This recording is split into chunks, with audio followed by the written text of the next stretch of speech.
3F, Food, Fun, Fashion, yang merusak wanita pada saat ini. Dan wanita sengaja ditarget untuk dirusak, karena tatkala mereka merusak wanita, maka mereka merusak sendi-sendi kaum muslimin, karena wanita mendominasi secara jumlah dan mendominasi secara sifat. Maka jumlah mereka lebih banyak dan juga sifat mereka emosional senantiasa mewarnai seluruh hal di media sosial ataupun di media-media yang lain. Food, makanan.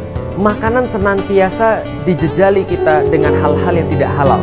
Kita mendapatkan banyak hal, kita mendapatkan banyak kasus di mana makanan-makanan yang sudah berlabel halal pun ternyata tidak bisa dipastikan sepenuhnya halal. Ini menjadi satu masalah. Mengapa? Karena kita adalah apa yang kita makan. Rasulullah berpesan kepada kita, hati-hati dengan makanan. Bahwa makanan yang masuk ke dalam tubuh kita dari sesuatu yang tidak halal, maka akan tumbuh daging-daging yang hanya pantas masuk pada neraka. Maka sifat kita dipengaruhi oleh apa yang kita makan. Maka apa yang kita makan bila itu berbahaya, bila itu tidak halal, maka mempengaruhi ketaatan kita pada Allah Subhanahu wa taala. Dan yang paling bertanggung jawab di situ adalah wanita. Yang kedua, yang juga sangat penting sekali, fun, kesenangan, hiburan. Dan ini dilambangkan biasanya dengan kesenangan ini, hiburan ini dengan pacaran. Banyak orang-orang tidak menyadari bahwa pacaran ini adalah bagian daripada perusakan secara global. Lah kenapa bisa begitu? Karena ini menghancurkan masa depan seorang wanita.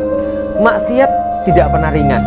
Kalau seandainya kita menganggap bahwa maksiat kecil lalu kita remehkan, maka kita salah. Apalagi maksiat besar mendekati zina, dosa besar seperti pacaran. Ini adalah sesuatu yang sangat serius. Maka orang-orang menganggap itu penting. Mereka menganggap bahwa ketika mengajak anak-anak kaum muslimin, mengajak wanita-wanita muslimah untuk melakukan sebuah maksiat, mereka menganggapnya dengan sangat serius sekali. Mereka menggarapnya dengan sangat serius sekali. Kita lihat bagaimana film-film memperkenalkan budaya pacaran, bagaimana film-film memperkenalkan indahnya, enaknya, nikmatnya ketika kita berasik masyuk, laki-laki dan wanita belum menikah, lalu mereka menjalin hubungan yang tidak halal. Ini yang kemudian dipublikasikan, dipromosikan secara gencar. Begitupun juga dengan fashion. Maka ketika mereka berbicara tentang fashion, mereka tidak hanya berbicara pakaian luar saja, karena mereka tahu persis cara berpikir seseorang menentukan bagaimana cara dia berpakaian. Sebaliknya, cara berpakaian seseorang akan menyetir bagaimana cara dia berpikir. Mereka masuk melalui fashion, mereka masuk melalui fun, mereka masuk melalui food. Tanpa kita sadari, mereka mulai merusak anak-anak muslim, generasi-generasi muda, khususnya muslimah, dengan kerusakan yang sangat luar biasa.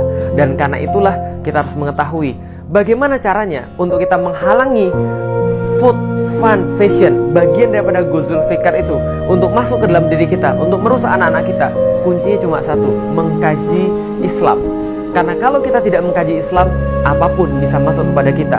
Namun ketika kita sudah mengkaji Islam, Islam ketika masuk dalam tubuh kita, dia berfungsi sebagai imunitas.